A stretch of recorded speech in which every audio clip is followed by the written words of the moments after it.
Coran brûlé à Stockholm, drapeau suédois incendié à Istanbul.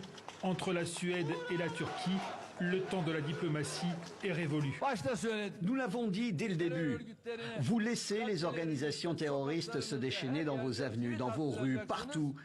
Et vous vous attendez à ce que nous soutenions votre adhésion à l'OTAN? Ce n'est pas possible. Ne vous attendez pas à un tel soutien de notre part. Cela faisait 8 mois que les autorités suédoises tentaient de convaincre le président turc. 8 mois que Tayyip Erdogan bloquait l'entrée de la Suède à l'OTAN, lui reprochant d'héberger des militants kurdes, pour lui des terroristes. Samedi dernier, le ministre suédois de la Défense était attendu en Turquie pour de nouvelles discussions, jusqu'à ce que cet activiste d'extrême droite commette l'irréparable devant l'ambassade de Turquie. Réaction immédiate d'Ankara, la visite officielle est annulée.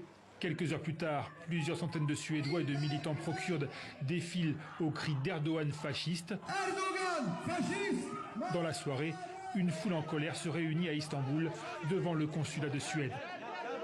En Suède, au nom de la liberté et de la démocratie, on peut brûler le Coran, notre livre sacré, sous la garde de la police. C'est un acte de lâcheté, un acte d'infamie. Pour le gouvernement suédois, la situation semble désormais inextricable. Le Premier ministre a beau avoir exprimé sa sympathie à tous les musulmans offensés, sa défense de la liberté d'expression envers et contre tout hypothèque toute reprise de contact avec Ankara. L'affaire du Coran a pris de telles proportions que même à Washington, il a fallu réagir. Si je comprends bien, il s'agit d'un individu, un provocateur, qui pourrait avoir délibérément cherché à affaiblir les discussions en cours entre la Turquie et la Suède. Mais dans les démocraties, il y a la liberté d'association et d'expression.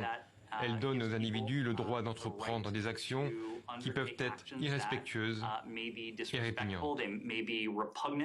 Les États-Unis réaffirment leur soutien à l'adhésion de la Suède et de la Finlande.